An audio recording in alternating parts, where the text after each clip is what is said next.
This is my mate Jay. We used to sit next to each other at work.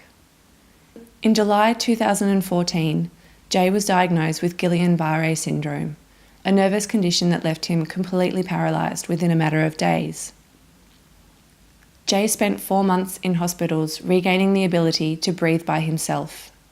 From there, he was transferred to the Royal Talbot Rehabilitation Centre to continue his recovery.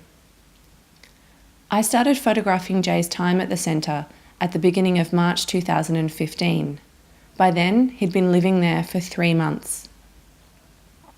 Jay's therapy sessions were the feature of his daily schedule: gym, physiotherapy, hand therapy, hydrotherapy, and even music therapy.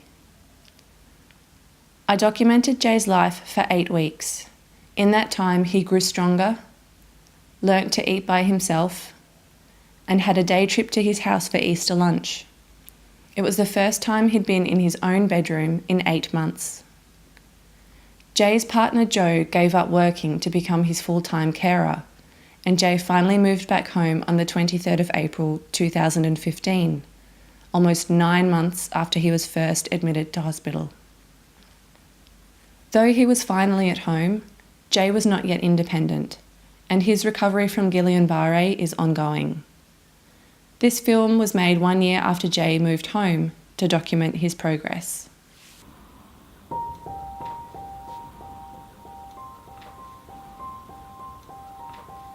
It's a bit surprising. You think after being in a rehab place you could probably, you're rehabilitated and you're fine, but essentially I was still a bit useless. Basically my hands and my arms, particularly my right arm, were still very paralysed. I essentially couldn't bend my right arm, and my hands were next to useless really. Within those first few months I had to learn how to basically put my own pants on and put my own t-shirts on, so it was a bit of a build-up of milestones to the point where I could finally fully dress myself, and that took probably about 4 or 5 months after I left the Talbot to tick all those things off. When I was at the Talbot, I had a portable ventilator, and I had to bring that home with me and use it at night. So I'd have a mask on my face and the tube and all this paraphernalia over my head to try and sleep at night. And whilst I was in hospital, it wasn't too bad, but when I got home and I was in my own bed, it was really irritating. I had that for about 2 months, and then I did a sleep study that finally indicated that after the 3rd one that my breathing was good enough to be without the ventilator overnight. So I basically gave the ventilator back the morning after the sleep study, and the lady who took it back was ecstatic because they rarely get ventilators back off people. It's pretty much people have them for life. In October I was referred to an exercise physiology program at Victoria University in Footscray here, where they get students to basically help you out and design a program for you, and then work with you every time you go in to build up strength mostly. So their stuff's more around the building of the strength, and that's been a really great program. I've been doing that since December, so about 4 months now, and I've become a lot stronger since then.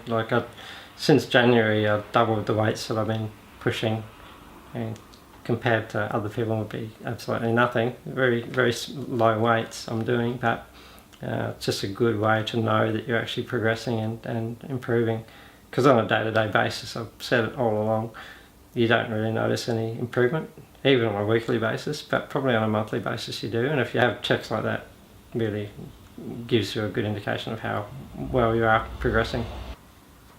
One of the big milestones was being able to pick up a cup.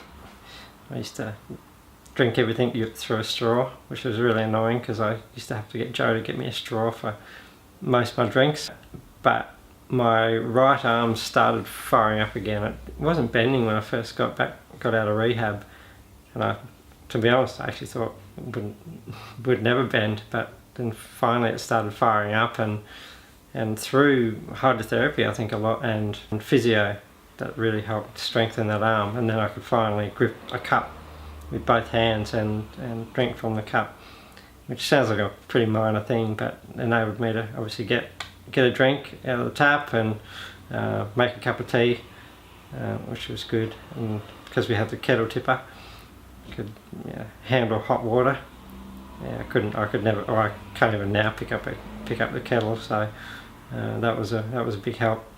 And I think a lot of the improvement has been over the time has been this strength in my wrist.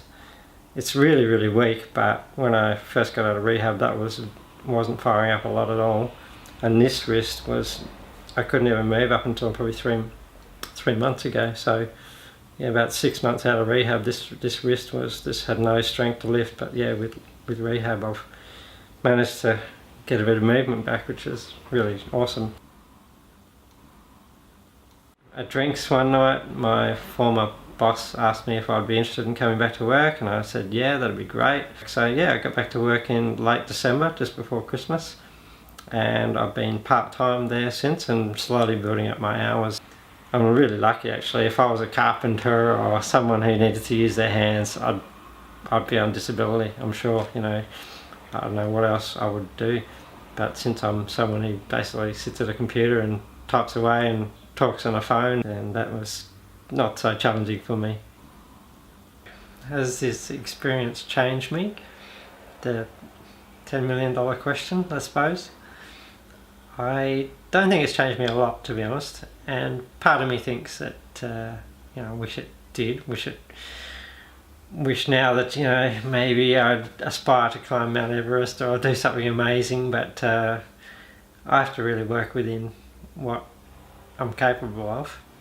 And I have set a bit of an ambition to get back into things like triathlons, and it's certainly changed me a little bit in terms of my attitude towards work.